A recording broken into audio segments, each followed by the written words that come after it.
Hey everybody, here we are. We're on Goffle Road in Hawthorne. We are right across the street from the Goffle Creamery and not too far from Limitless Healthy Snacks. But we are at the Passaic County Arts Center at the old John Ray House. Now, a lot of you guys that are local know this old house.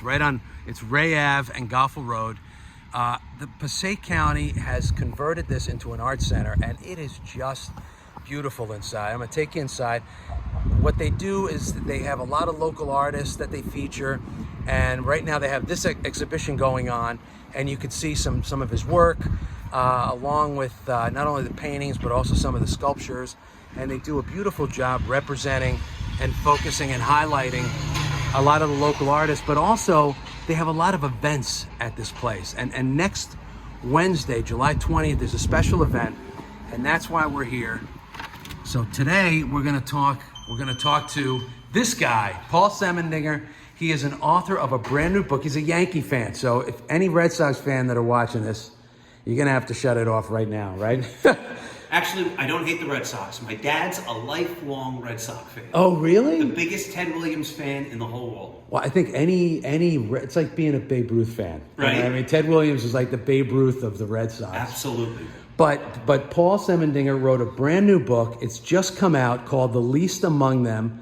And I love the premise behind this. I don't want to steal your thunder. I'm going to let you talk about it. So tell us a little bit about this book. All right, so The Least Among Them is about the 29 players in Yankees history whose entire career was for just one game. That was it. They played for the Yankees for just one game, and that was their entire career. So there's guys that have played for one game for the Yankees and played on other teams. But these guys, that was their whole career. One game, their whole career was one game. That was their whole career. On the Yankees. And it was on the Yankees. That is so... How long did it take you to pull all this together? Oh, I think I researched it for about 5 years. On and off, yes. You gotta be a real... What was the inspiration behind that? Like, there was so many inspirations.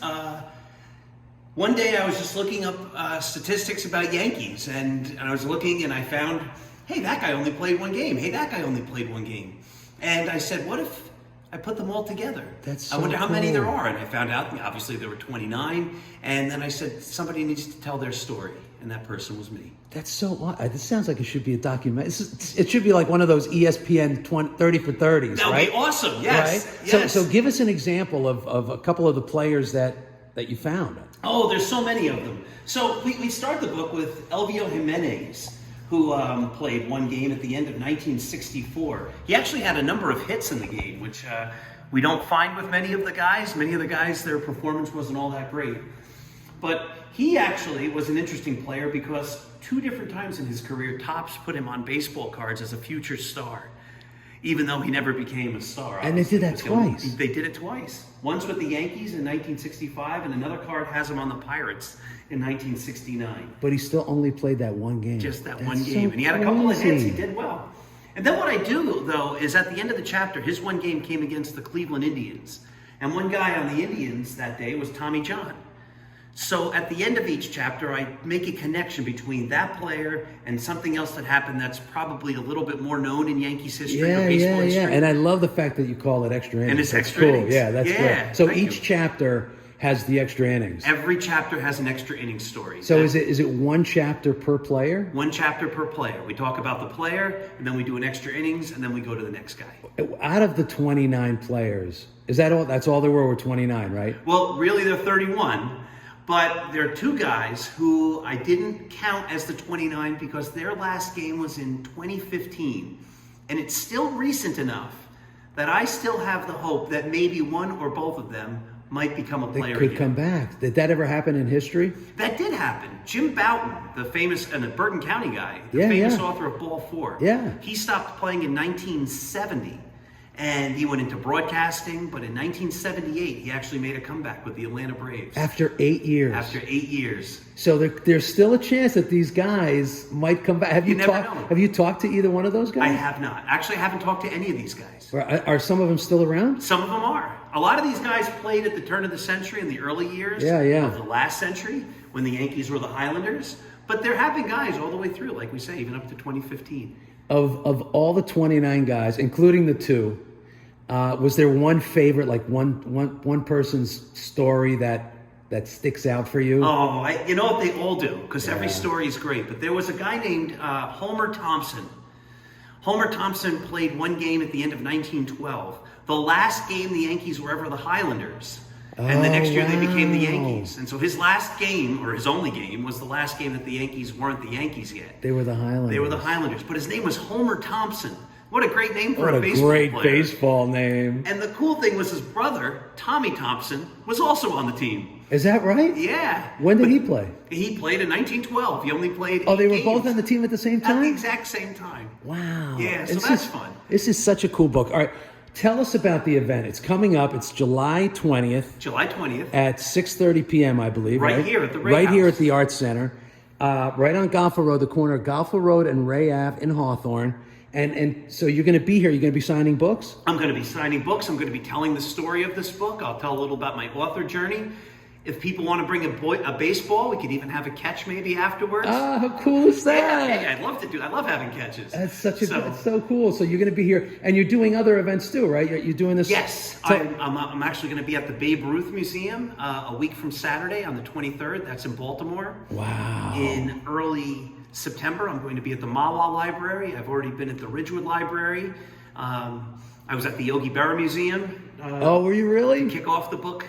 When the book came out last October. That's so great. so I've done a number of presentations on this. And if someone wants to find you, are you on social media? Do you have a website? I do. How can people people I tell have us? a big Yankee site with we've had millions of viewers. It's called Start Spreading the News. So if you just type in startspreadingthenews.blog, it's going to come up. Comes right up. It comes right up. Wow. Tell it what kind of stories do you share on there? It's a daily Yankee blog, so we have 4 daily. articles Wow. every single day. The day begins each day with a recap of the game the day before, and then we have original posts at 10, 1, and 4. Then there's a game thread for the game that night, and at the end of the game we do something called the quick hit, which is just really a quick summary of what happened in the game. Wow, so Yankees you're win, busy. Yankees lose. It's pretty busy, yeah. So I've got a staff of writers, so it's you not do? just all on me. All right, good for you. Including my youngest son, Ethan. Oh, that's awesome. He works on the site with me, so it's great. Family full of Yankee fans. Yes, sir. Nothing wrong with that. So when did you become a Yankee fan? Oh, that's a great question. 1977. I was 9. Oh boy, you picked a great year. What a year! Yankees won the World Series. And my neighbors across the street were these 2 Italian guys who were the coolest people probably I'd ever met. Well, I mean, you had me at Italian. And that was the days of Happy Days. And Right. to me, they were both the Fonz. Oh, and they were big Yankee fans. And, a lot of the kids in school were becoming Yankee fans, but I really think it was their influence that said, if those cool guys like the Yankees, I should like the Yankees. Oh, that's great. Yeah. And you did. You picked a great year. I did. 77 was a tremendous year for I'll them. tell you one other great story about that. Yeah. Obviously, that was the year Reggie hit the 3 home Sure. runs in the World Series. Mr. October, yeah. So my parents were both teachers, and that was the night my dad had back to school night. So I was watching that game with my mom. My dad came home, again, now I just turned 10, and it was getting late, and my dad said, "It's getting late, Paulie needs to go to bed." And my mom said, "The Yankees are about to make history, let them stay up." Wow. Yeah. Look at that. So my mom let me stay up to watch the end of the 77 World Series. It was great. That's awesome. And I mean, it's a perfect segue into the book that you're writing because, it's so, I love the fact that you're focusing on these guys that, clearly it was their dream to be in the major leagues. They finally get their chance. They're playing on, certainly the most popular team in baseball. And to honor them in the book is really great. I hope that those 2 guys do make it back, but if not, it's good to know that they've got a place in your book. Yeah, yes, absolutely. Paul, thank you so much. And again, guys, it's Wednesday, July 20th at 6:30 p.m. right here at the Passaic County Ray House. And make sure you come down. He's got a lot of stories. And you've also authored some other books too, right? There's one of your other novels. Yes, that's my novel, Scattering the Ashes. So we've got his books here. He's going to be here. He's going to be answering stories. He's going to be answering questions. And if you have any questions about if you're a Yankee fan, you have any other questions about the Yankees, he's the guy. And make sure you check out his blog. Give it one more time. Start spreading the news. Start spreading the news. That's a great title. Thank you. I mean, who doesn't know that? Right? And so the they end play of at the end of every Yankee games. single Frank, game. And do you absolutely. remember they used to play Liza Minnelli's version? When they lose.